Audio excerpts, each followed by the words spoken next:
বংশী বটের তটে 3 কোটি গোপীগণ,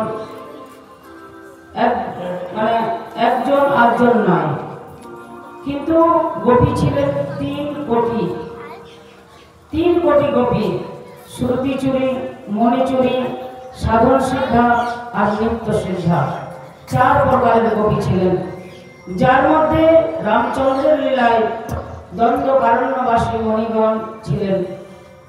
বেদের মন্ত্র, উপনিষদ, শ্রুতি তারা নারী রূপে ধারণ করে গোবিন্দের সঙ্গে নৃত্য করছেন।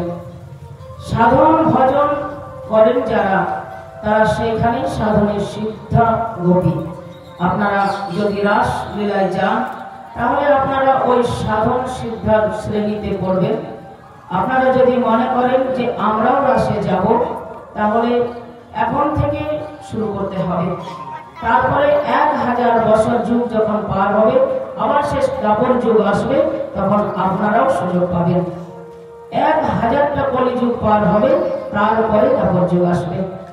এতদিন সাধন ভজন করে চালিয়ে যেতে হবে, তাহলে রাসলীলায় এন্ট্রি পাওয়া যেতে পারে। রাসলীলা এখানে গোবিন্দ মুরলীধ্বনি করলেন। রাসের বর্ণনা খুব সুন্দর সুখদেব মুনি করছেন। বলছেন ভগবান পিতারগ্নি শারদোৎফুল্লমল্লিকা ভিক্ষরন্তু মনশ্চক্রে योगमायामुपश्रितः तदोरराजः कुकुभकरेरमुखं भरचाविलिम्पन्ना ऋणेन सन्तमयि। বলছেন তাৎপর্য হলো যে পরীক্ষিত শ্রীকৃষ্ণ ভগবান, এতই ভগবান শব্দের অর্থ অসহ্য বিপর্যস্য সমগ্রস্য যশস্ব শ্রেয় জ্ঞান বৈরাগ্যশ্চৈব সন্ন্যাং ভগ। কি বলেন? যিনি সৈশ্বর্যপূর্ণ, যার কোনো অভাব নেই, যার কোনো প্রয়োজন নেই, কোনো দরকার নেই, সেই সৈশ্বর্যপূর্ণ ভগবান মুরলীধ্বনি করলেন। যোগমায়া কর্তৃক উপস্থিত হয়ে মুরলীধ্বনি শ্রবণ করে গোপীগণ যে অবস্থায় ছিলেন, সেই অবস্থায় সেখানে এসে হাজির হলেন। কারো চোখে কাজল ছিল, কেউ এক কর্ণে কুণ্ডল করেছেন, কারো করাই হয়নি, কেউ কেউ পায়ে নপুর করেছেন, কেউ কেউ নপুর গলায় পরে নিয়েছেন। জগন্নাথ কুণ্ডলা খুব দ্রুত গতিতে গেলেন। গোবিন্দ তাদেরকে স্বাগত করলেন। খুব দ্রুত গতিতে গিয়ে যখন স্বাগত করলেন, মানে দেখা হয়ে গেছে, তখন তোমরা নিজ নিজ গৃহে ফিরে যাও। ফিরে গিয়ে নিজের নিজের পতি সেবা করো। পতি শুশ্রূষা স্ত্রী নাম করো ধর্ময় মায়া। নিষ্কপট ভাবে পতি সেবা করাটাই স্ত্রীগণের পরম ধর্ম।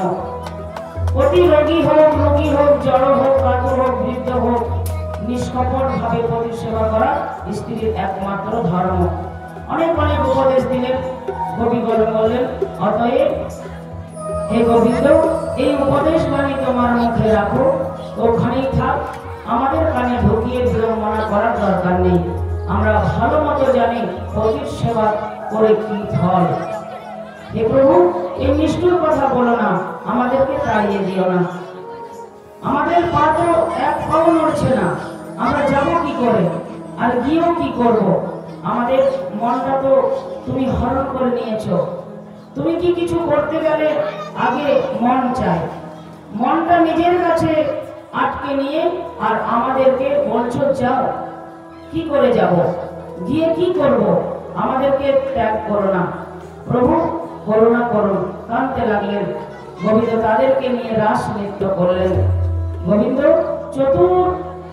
দেখুন, রাস করবে দেখেছেন, আর আগেই কতগুলো উপদেশ দিলেন। তোমরা বাড়ি চলে যাও, নিজের পতি সেবা করো, ভালো পতি সেবা করা ভালো, পরপতি সেবা করা ভালো না, মানে হেন তেন যা কিছু আর কি, নিজের উপদেশটা এইভাবে দিলেন। এখন সব গোপীগণকে নিয়ে আর গোবিন্দ আমার কি করছেন না, রাস নৃত্য আরম্ভ করলেন।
এবার মহারাস হবে।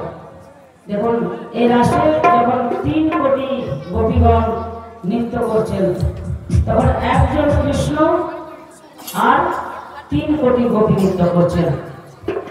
এইভাবে নৃত্য করতে দেখুন রাসলীলা এত সবে বলার নয়, আর 1 ঘন্টা সময় পেলে একটু বিস্তারভাবে বলা হতো।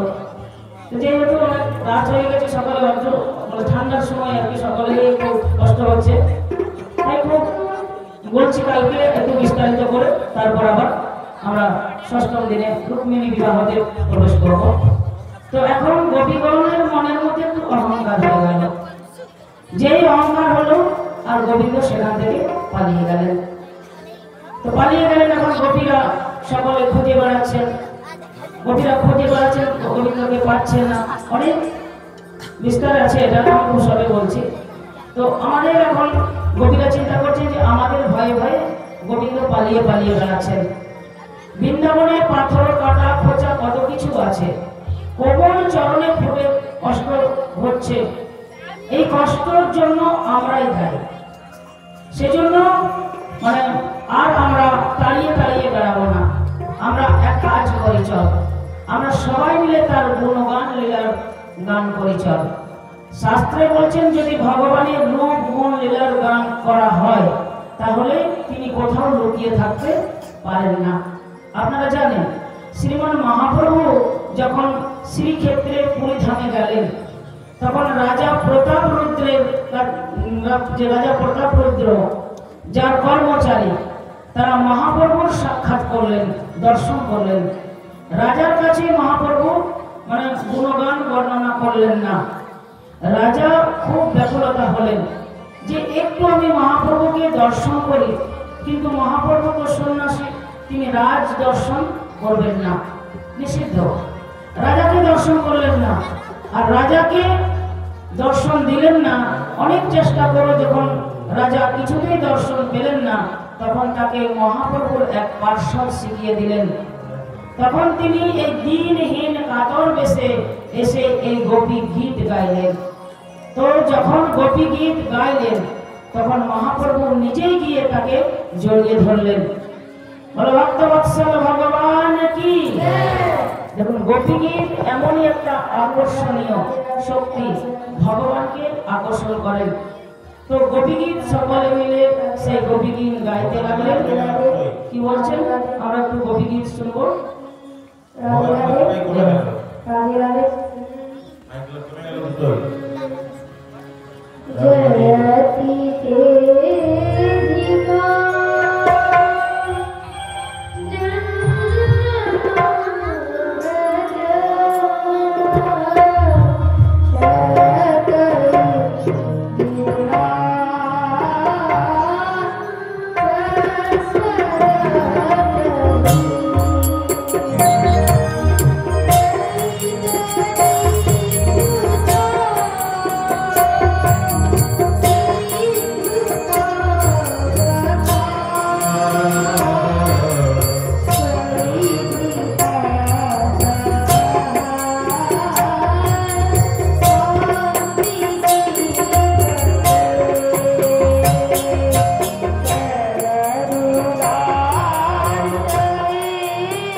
বলতে চাই আজকের যে প্রসাদ দিচ্ছেন তিনি হচ্ছেন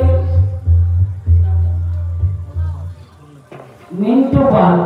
এই যে অন্নকূটের ভোগ, এই অন্নকূটের ভোগ দিচ্ছেন মিন্টু পাল। এই মিন্টু পালের পূর্বপুরুষ, তাদের পিতা মাতা সপরিবারের এই ভাগবত ভগবানের ব্যাস আসন থেকে তার মঙ্গল কামনা করা হচ্ছে। ভাগবত ভগবান তাকে যেন মঙ্গল করেন, তার সপরিবারের যাতে সবকিছু পূর্ণ হয়। রাধে রাধে। আর আগামীকাল এই ভোগ, এখানকার যে সন্ধ্যের ভোগ, সে ভোগ দেবেন হিরু পাল, হীরালাল পাল। কালকের ভোগ চলো।